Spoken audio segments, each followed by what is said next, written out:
जोगिया हो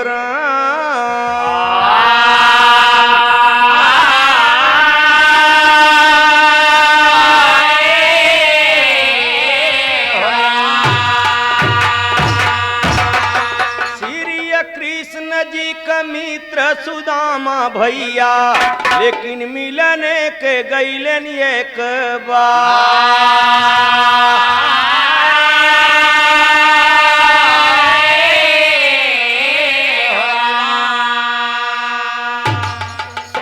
सुनने वाले मित्र, बिरहा बहुत गरीबी में सुदामा जी के, लेकिन मित्रता का दोस्ती हो, ध्यान दीजिए कैसे कहे। हाय श्री कृष्ण कर मित्र सुदामा मिलने के गईलेन एक बार। घर का गरीब रहे सुदामा, खाने के नहीं मिले यार। एक दिन नारी सियानी श्री कृष्ण जी मित्र तुहार। मिल जाई के मित्र से अपने भिक्षा मांग हाथ पसार। कहे सुदामा जाए द्वारिका, कौन सहावे उनको भार। भीख मांग के भोजन करावई रहबई अपने कुटी मझार। कहा न माने नारी नगीना, रोज रोज करती तकरार। हुई गला न सुदामा के मन भई द्वारिका के तैयार।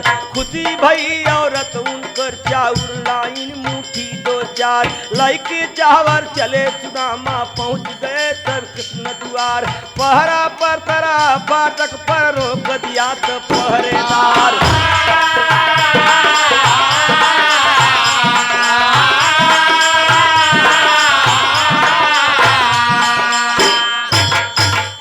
सुदामा जी की जब सिपाही रोक दे तो सुदामा जी सोचत हैं कि हम हरकत रहे औरत से अपने के हम न जाब। लेकिन कहना है सिपाही लोग कहते हैं, कहाँ से अइले बभना। पहरेदार कहा उस बार, कहाँ से अइले बभना। पहरेदार कहा उस बार, कहाँ से अइले बभना। पहरेदार कहा उस बार, कहाँ से अइले बभना। सुदामा जी बड़ा दुखित होकर कहत हैं, कहाँ लगे वो विप्र सुदामा ड्योढ़ी पर करके वर्णन। नाम हमारा विप्र सुदामा, द्वापर देश में खास तन। हम गुरु भाई श्री कृष्ण कर पढ़े साथ में मनमोहन।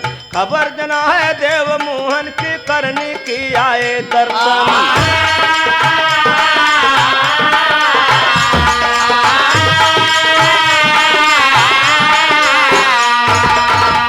सिपाही सुनते चल दे दरबार लगावा कृष्ण भगवान का।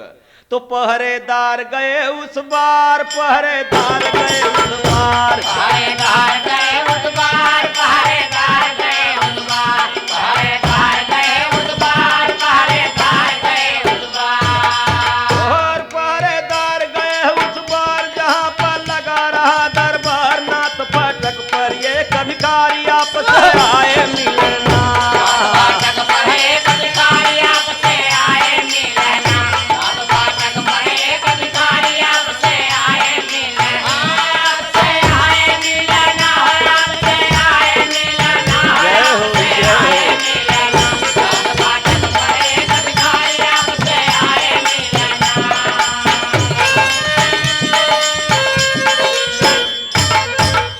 दरबार चलता, विचार चलता।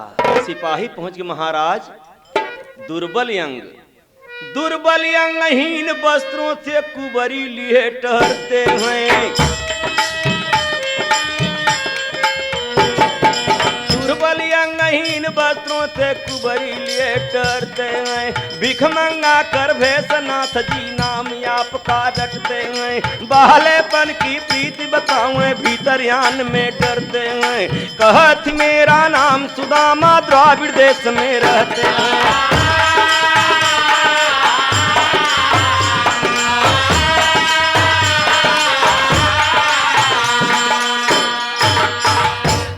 पुरानी बात ही बदे पेश होता कि जरा दोस्ती पर ख्याल करें कि दोस्ती कैसे निभाई जाता। भगवान सब पंचायत दरबार छोड़ दें।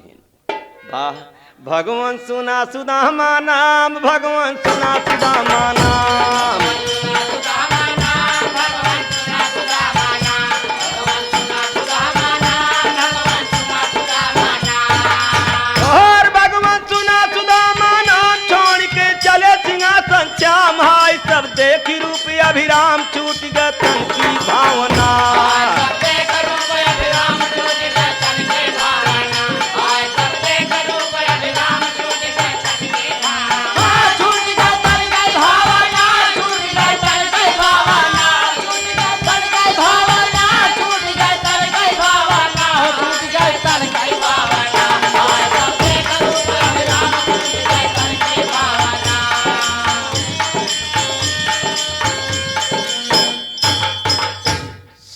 वाले मित्र भगवान स्वयं चल दे।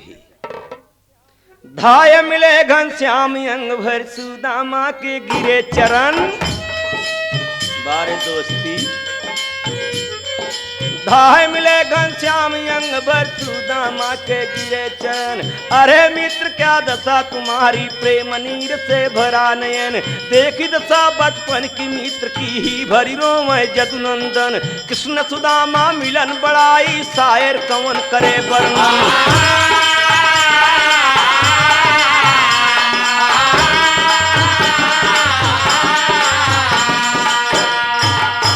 भैया तो जिस दम भीतर गए लिया है, जिस दम भीतर गए लिया है,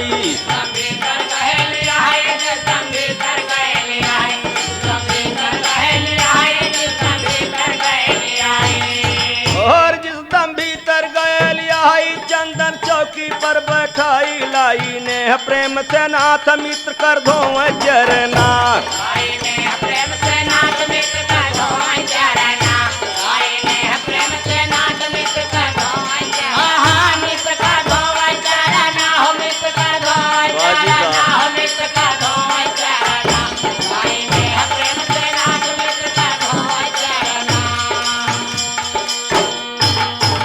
बाबू साहब चरण धोवत हैं स्वयं भगवान एक गरीब का। चरण धोए चरना मृतलीना महलों में चिरकाई जी। एक बात यहीं पर आप लोग और समझ लीजिए, चरणामृत होता है जब किसी महापुरुष का चरण धोआ जाता, तब किसी महान दोस्त का। चरण धोए चरणामृत लीना महलों में चिरकाई जी। बूंद बूंद प्रसाद लिया सब कोई शीश चढ़ाई जी। कर पूजा सत्कार विप्र के खटरस पा गजवाई जी। पलंग के ऊपर शयन करा के अपुआ चरण दबाई जी।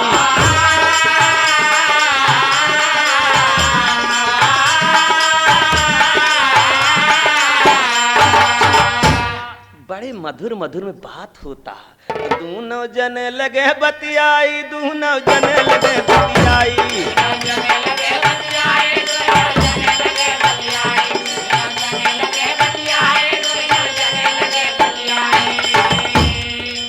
और दोनों जने लगे बतियाई, चर्चा बालेपन कर आई। भाई कर ख्याल जब भेजा गुरु लकड़ियन ना।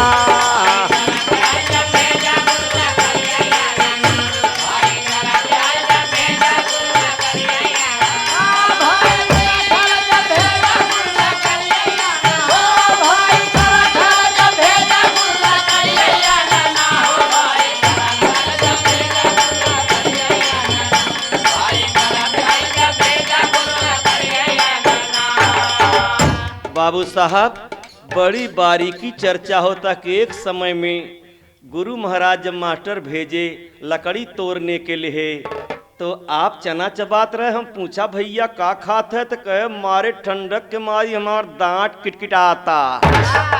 सुदामा जी सोचत हैं कहानी बड़ी पुरानी चर्चा करते हैं, हमारी जान तो कुछ दई है लई है न का राम। तो कहना है भगवान तो अंतर्यामी, श्री कृष्ण जी अंतर्यामी हंस के बात चलाए हैं। श्री कृष्ण जी अंतर्यामी हंस के बात चलाए हैं। अरे मित्र हमके खाने के भाभी का उपठाए हैं। मुट्ठी चारी रहा चावर कखरी तर भी चराए हैं। खींच लिया घनश्याम प्रेम से मुट्ठी दो चावल खाए हैं।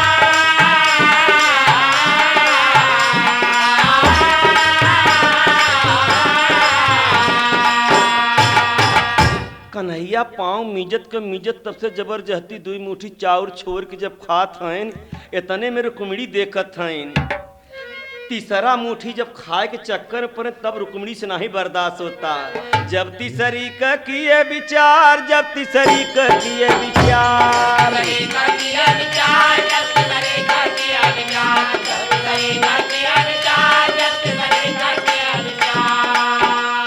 बाबू कन्हैया जब तीसर फक्का मारे बदे कहें तो रुक्मिणी कहत हईन। अरे जब तीसरी कर किए विचार, हाथ धर कहा रुक्मिणी नार, प्यार से कह सुना सरकार विप्र के देवे कितना।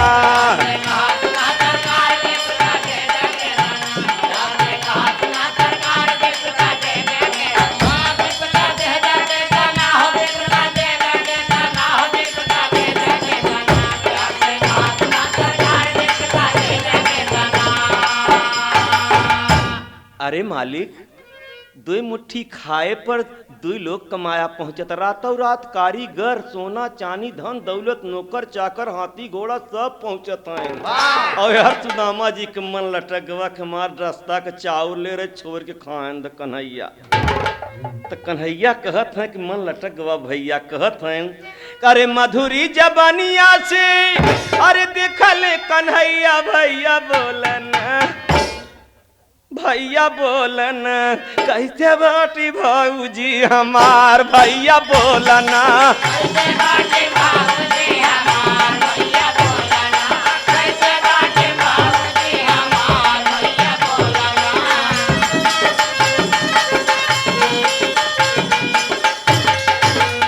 काही गिरल मनवा अरे बताई जा कुछ करनवा, भैया बोलन ए मोर भैया बोलन कैसे बाटे गाँवा तोहार, भैया बोलन कैसे बाटे गाँवना तोहार, भैया बोलना कैसे बाटे गाँवना तोहार, भैया बोलना कैसे बाटे गाँवना तोहार, भैया बोला कैसे बाटे गाँवना तोहार, भैया बोला भैया बोला कैसे बाटे गाँवना तोहार, भैया बोलना कैसे बाटे गाँवना तोहार, भैया बोलना। अरे धरी थ चरणवा गलती माफ करा बीरानवा, भैया बोलन कैसे बाटे कुल परिवार, भैया बोलना कैसे बाटे कुल परिवार, भैया बोलना कैसे बाटे कुल परिवार, भैया बोलना। माधुरी जबानिया से पूछल संवरियो होरम बोल ओ बबुआ भैया बोलन कैसे बाटी भाऊजी हमार, भैया बोलना कैसे बाटे बाबूजी हमार, भैया बोलना कैसे बाटे बाबूजी हमार, भैया बोलना कैसे बाटे बाबूजी हमार, ओ कैसे बाटे बाबूजी हमार, भैया बोला भैया बोलना कैसे बाटे बाबूजी हमार, भैया बोलना कैसे बाटे बाबूजी हमार, भैया बोलना। सुदामा जी बड़े झटका में कहें सब ठीक बा हम जात है। कन्हैया कहें जा। सुदामा सोचत हन एको आखर नहीं रोकत हैं। तो करिय स्नान ध्यान पूजा कर कहा सुदामा ते अवसर, अरे मित्र तू विदा कर हम जाबई अपने ग्राम नगर। विदा किया घनश्याम सुदामा गए द्वारिका के बाहर, खैर हुआ कछ मांगा नाही अपने दिल में कर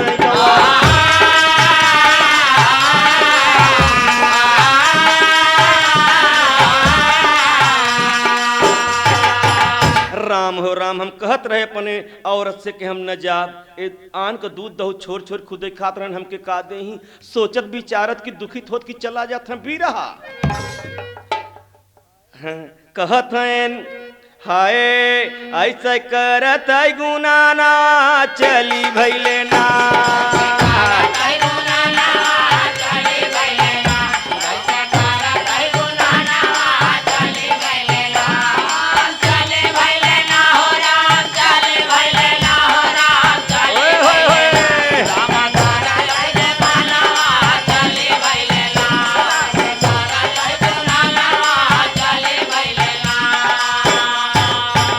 सुदामा जी यही विचार करत चला जाथन हम जानत हई। सब दिन चोरी किहन बिरज में खाएं दही चोराई। दही चोराई हो रामा खाएं दही चोराई, खाएं दही चोराई हो रामा खाएं दही चोराई। अरे ते कहा मैदानिया बन के करी है मोर विदाई। ऐसे सोचई अपन माना चली भैले ना।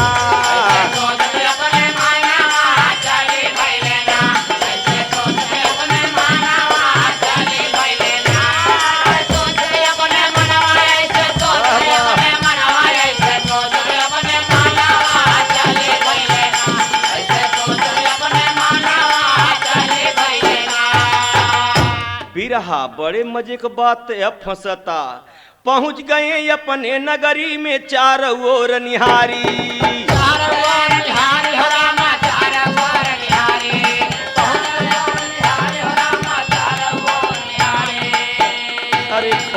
बाप, पता नहीं कहाँ का जबरदस्ता राजा आए कि बिना पूछे जांचे हमार कुरिया मड़ई हटाए के सुंदर से मकान बना लिया, कहीं अच्छी कोठी बना लिया। सुदामा जी रोवत हैं बिरहा, पहुंच गए नहीं अपने नगरी में चारों ओर निहारी। कहाँ यारे विधाता ही का कैले, अरे का भाई कुटी हमारी ये कौन राजा का मकाना चली भैया।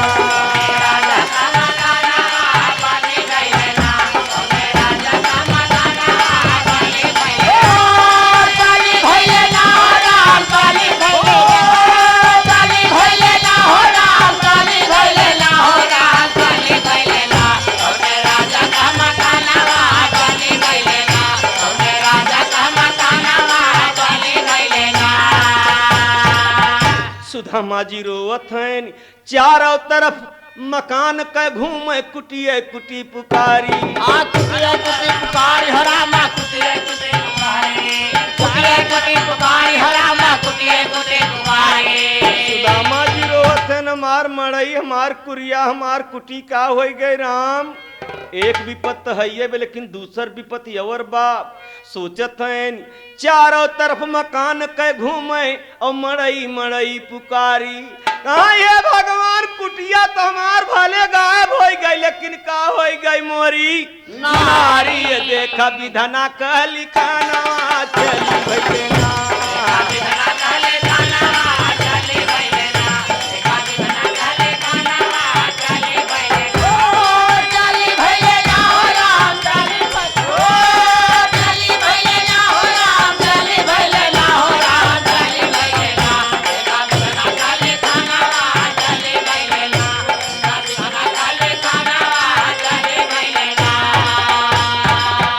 बाप रे बाप, कुरिया मड़ई बोले हमार लाई गए, भले जबरदस्ती बोले हमार में हरारू का हो गए। सुदामा जी रोवत हैं, सुने वाले दोस्त काहे न रोवई। जवानी बिना मेहरारू को बीत सकत, लेकिन बुढ़ाई ना है बीतत बाबू। बुढ़ाई में बुढ़िया के जरूरत पड़त, बिना बुढ़िया के सेवा कोई कई नहीं पावत। तो औरत श्रृंगार करता, समय की बात देखा बारे कन्हैया देखत है ऊपर से तो नीचे सुदामा जी रोवत है, अपना गुलाबी रंगत है, चुनरी पहिरत है, काजर लगावत। जब देखा नारी महल के ऊपर आप नहीं आवत है दासी एक पठाई। अरे साज आरती थारी लाई के लाई गई महल आई गाँव पति से, गाँव पाती से बयाना चली भैले ना।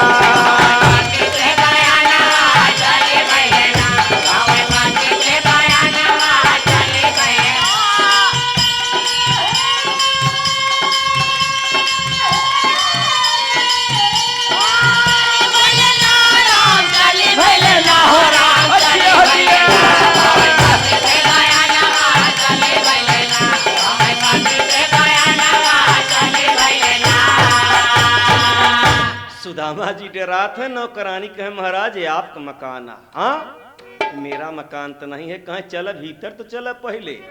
अब रंग बेरंगी सखी सहेली तमाम लोग देवतन के औरतन आए हैं देखे बदे। सुदामा जी कांपत हैं डरात हैं, कहूँ फसत तो नहीं है अंत। तब महारानी जी आए कि सुदामा जी के दुल्हन आरती उतारत हैं, पाँव छुअत हैं, कहना है गीत होता कि ये सुदामा जी पूछत हैं देवी अपने औरत से महारानी, कितना भाव से कहत हैं। तोहरी तब के नहीं डांट के नहीं कहते थे, गांव बहुत जने मेहरा कहते का भरे अब नहीं, बड़े प्यार से कहते हैं देवी ये का भवा।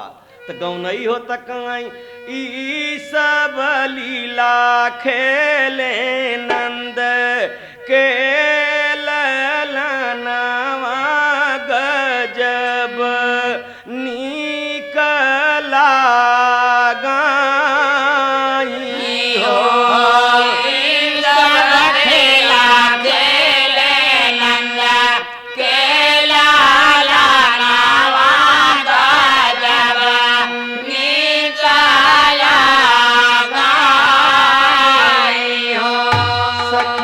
सहेली सब गाँव आंगन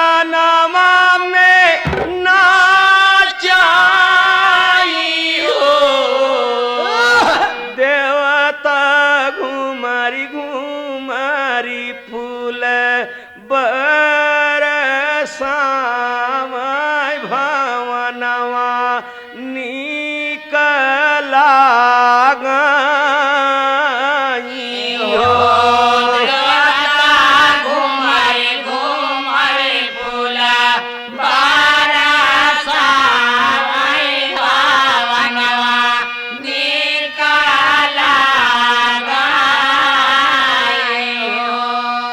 गाना बजाना होता, सुदामा जी के जब नींद लागत तो लोग कहते हैं जगाए दे, कहे तो काल्हे के आए हैं जगत ही नहीं, कहे का कहे गोइया सजवाई के सोवाई मोर दूल्हवा जगाए नाही जागई बोलाए नाही बोलाई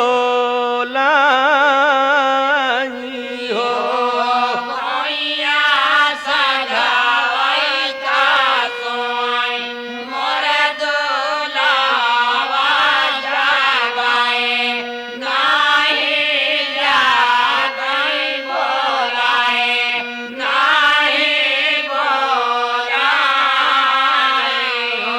सुदामा जी जब जागत हैं तो एक नई बहार आवता। अरे सब जय जयकार बोला कान्हैया का गुण गावै सांवरिया का गुण गावई हो। हे तरनिया चरे से बेनिया डोलावै गजब निकल गई हो।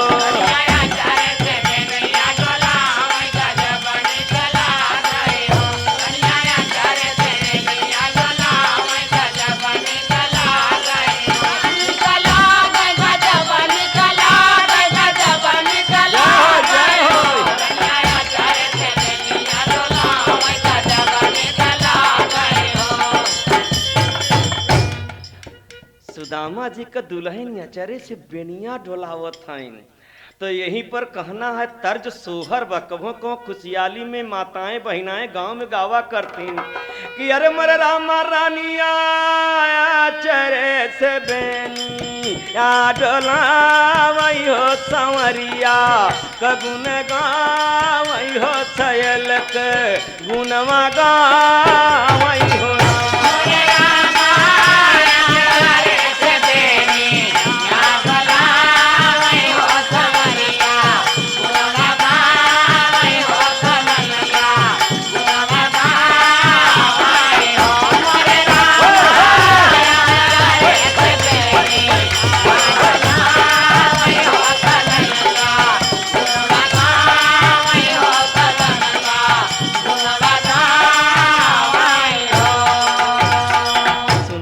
दोस्त समय बदल गई गीत गाँव नहीं होता करत कहाँ है सुदामा जी के दुल्हन।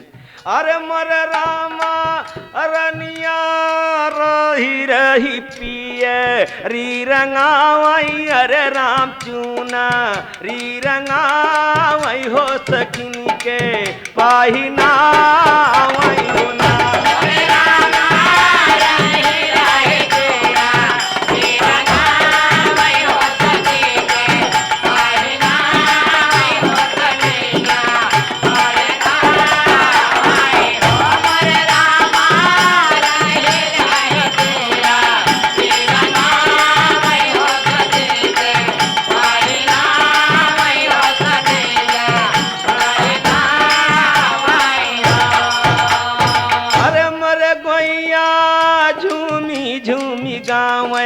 सब गुजरिया हो बदरिया बुनी छप कई हो बदरिया बुनी टप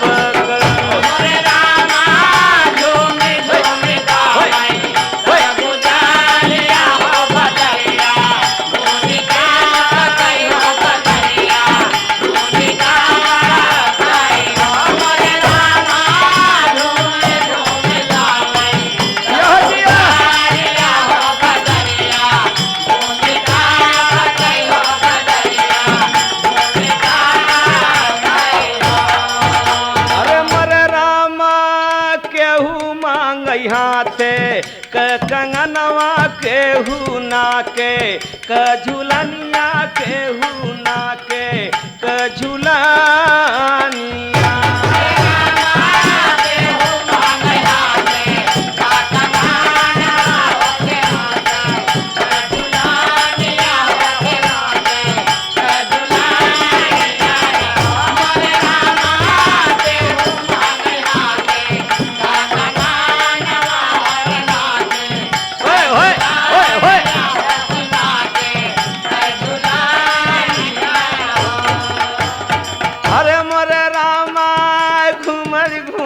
गाँव सब गुजरिया हो बजरिया रही रही देखई हो लहरिया रही रही देखई नाम रे रामा।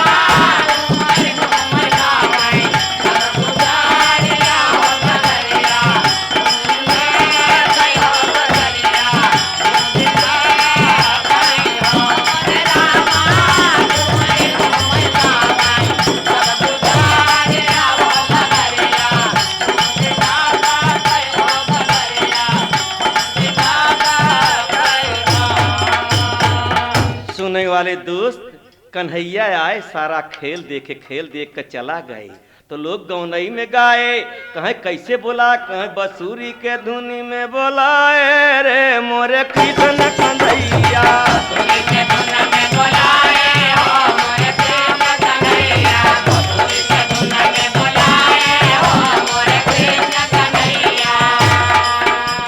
सुदामा जी का दुल्हन कहत है पति जी स्वामी जी संसार के मालिक हैं, ये सब जाननहार हैं, इनके जब जब भगत लोग पुकारे हैं तब तब मिला है। कहें कहें अपने बंसुरी के धुन से बुला लिया करते हैं। कहें द्वापर में श्याम बन के आए अवतारी, द्वापर में श्याम बन के आए अवतारी, द्वापर में श्याम बन के आए अवतारी।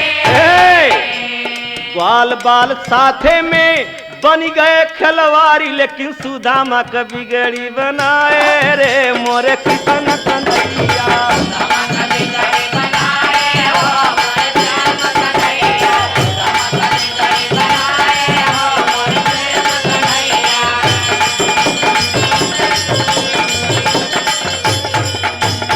अरे हाँ कौरव अभिमानी का मिटाए अभिमनवा और द्रौपदी के चीरिए बढ़ाए रहे सबके समनवा। यही ते हैं पंडव से राज करवाए रे मोरे कृष्ण कन्हैया।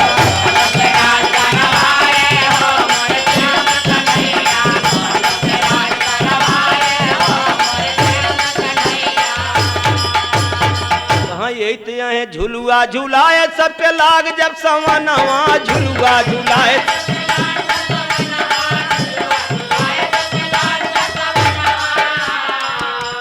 गीता यही दोहराए रे मोरे कृष्ण